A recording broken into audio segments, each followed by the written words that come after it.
Don't take them to be children, first of all. Nice. First thing.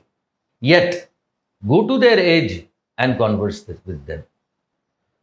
Take them as you switch roles. You become a child and make that child an adult. Nice. So when he feels that you're not taking him to be a child, he feels elated. His ego is elevated, and he feels, यार ये आदमी मुझे यार he's making friends with me and treating me as equal. तो उसका बहुत मजा. And most of my directors did the same. My first film as a child actor I did was in Marathi. It was released in 1963. आप कितने साल के थे तब? मैं 5 साल का था. 4.5 साल का था तब फिल्म की शुरुआत हुई थी. काम होते होते पिक्चर जब रिलीज़ हुई तो मैं 5 साल का था. और उस वक्त मेरे पहले गुरु राजा भाऊ Paranjpe, who was an actor director, who directed the film and was acting in the film as well. So the way he treated me was something fabulous, and that gave me a lot of confidence. And Vaibhav, let me tell you this, I still remember, first 2 days I was little conscious about a few things because things were new for me. But on the third day, I felt at home. And I realized that I belong to this place. And probably that's where I realized that I'm here to stay. Child actor को जब आप direct करते हो वो एक इतनी impressionable as होती है. अगर किसी डायरेक्टर ने गंदे तरीके से एक बार बात कर ली तो सालों तक याद रह सकता है. मतलब एक बार आप चिल्ला भी दिए तो आपको चीख हमेशा याद रह सकती है. बिल्कुल. So you have to be even more considerate while dealing with someone like that. Absolutely. तो जब चाइल्ड एक्टर को जब डायरेक्ट करा जाता है, आर पेरेंट्स ऑन सेट? बच्चे के पेरेंट्स होते हैं? बिल्कुल. Either of the parents is definitely there.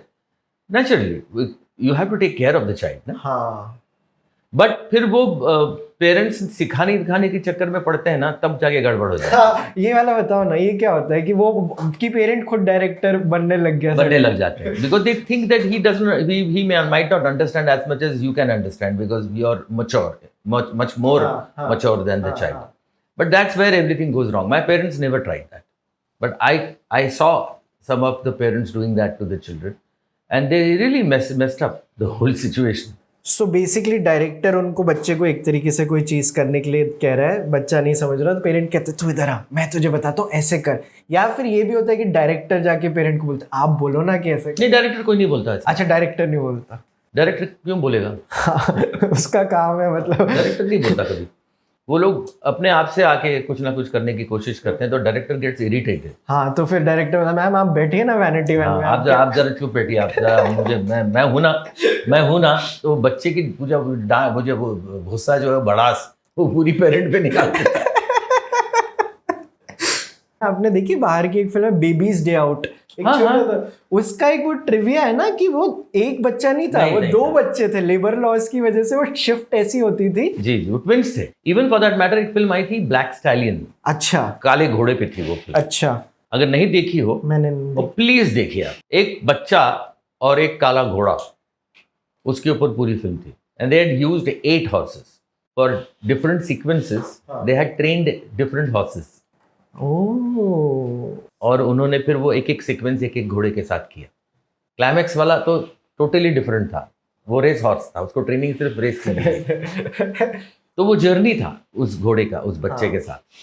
वो कैसे पहले काफी नाइव होता है घोड़ा, बच्चा उसको ट्रेन करने लगता है तो घोड़ा उसको कैसे ट्रेन करता है. तो करते करते फिर अलग अलग ऐसे 8 उसके सेगमेंट्स थे, तो उसके लिए 8 घोड़े इस्तेमाल किए. So this is what people do and they should do because preparation नाम की जो चीज होती है ना, yes, which is very important in filmmaking, हो जाएगा is the worst thing. You have to be prepared and you can better it, while executing it you can better it. So you have that scope already to better it, but that does not mean that you should take it for granted. Absolutely.